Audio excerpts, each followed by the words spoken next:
मुताल्लिक़ा रुकन असम्बली, साबिक़ा रुकन असम्बली व शरीक मोतबर मजलिस इत्तेहादुल मुस्लिमीन अरकान बल्दिया, मेरे अज़ीज़ दोस्तों और बुज़ुर्गों, वक्त बहुत कम है। मैं 8 मिनट के अंदर 10 बजने से पहले अपनी बात को ख़त्म कर दूँगा।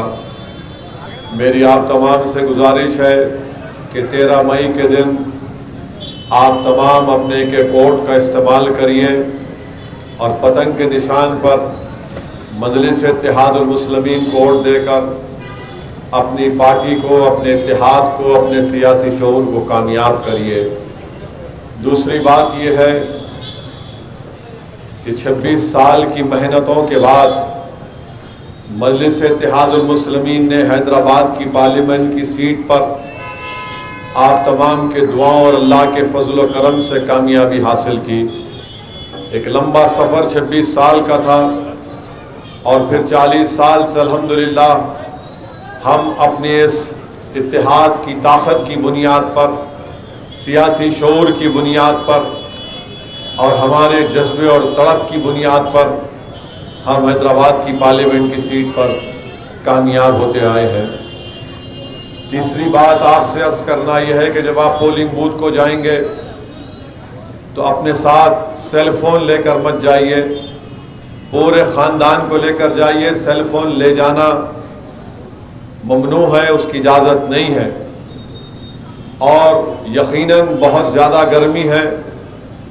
मेरी आपसे गुजारिश है कि 1 घंटा निकालिए, क्योंकि मुल्क में जो फ़िरक़ा परस्ती की गर्मी बढ़ती जा रही है, अगर आप 13 मई की थोड़ी सी गर्मी को बर्दाश्त करेंगे तो मुल्क में जो ताकतें संघ परिवार और नरेंद्र मोदी फ़िरक़ा परस्ती की गर्मी को बढ़ाना चाहते हैं, हम उस गर्मी का, उस नफ़रत की आंधी का मुकाबला अपनी एक पार्लियामेंट की सीट से कर सकते हैं। और एक अहम बात मैं आपको बताना चाह रहा हूँ कि केरला में बहुत से लोग जो बैरूनी मुल्क में हैं वो बड़ी तादाद में वापस आकर केरला में अपने वोट का इस्तेमाल किए।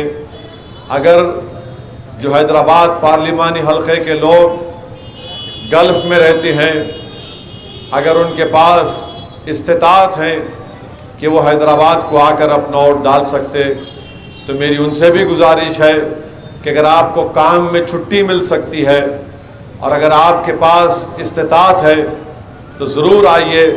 केरला के कई लोग, मैं देखा हूँ वीडियो, अपनी पार्टी का नाम अपने बैग पर लगाकर एयरपोर्ट से इस बात का ऐलान कर रहे हैं कि वो अपनी पार्टी के हक़ में वोट डालने के लिए आए हैं।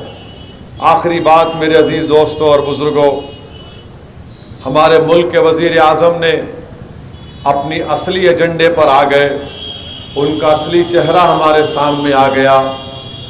मोदी गारंटी की बात करते हैं, मगर मोदी की एक ही गारंटी है जो 2002 से उनकी गारंटी है, वो ये है कि भारत की सबसे बड़ी अक़लियत, मुस्लिम अक़लियत से नफ़रत करना, ये मोदी की गारंटी है।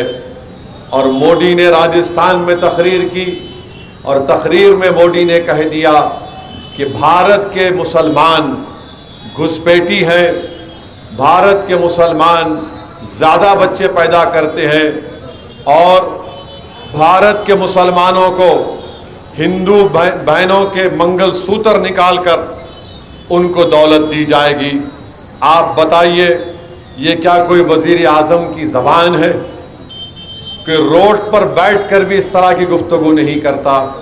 नरेंद्र मोदी, आप हिंदुओं के भी, मुसलमानों के भी, ईसाइयों के भी, सिखों के भी, बल्कि जो खुदा को नहीं मानते उनके भी वज़ीर आज़म हैं आप, मगर आपने अपनी नफ़रत का इज़हार कर चुका। आपका असली चेहरा यही था शुरू से।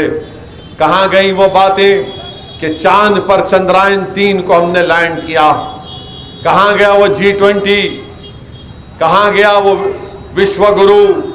कहाँ गया वो अक़वाम मुत्तहिदा की सिक्योरिटी काउंसिल में भारत को निशिस्त मिलना? कहाँ गया वो कि हम चीन से मुकाबला करेंगे? मगर नहीं, इनका एक ही मकसद है कि मुसलमानों से नफरत पैदा करना, हिंदुओं में पैगाम देना कि इनसे खतरा है तुम्हारे को, ये घुसपैठी है। नरेंद्र मोदी सुनो, आप घुसपैठी हम नहीं हैं। इस मुल्क में सब घुसपैठी हो सकते हैं, मगर इस मुल्क का ओरिजिनल शहरी कौन है? आदिवासी है और द्रविडियन है। माबाखी जितने लोग आए, माबाखी जितने लोग आए वो आर्यन लोग आए कि हम दूसरे मुल्क से घुस कर आए। हम यहां पर भारत के शहरी नहीं हैं। बच्चे पैदा कर रहे हैं।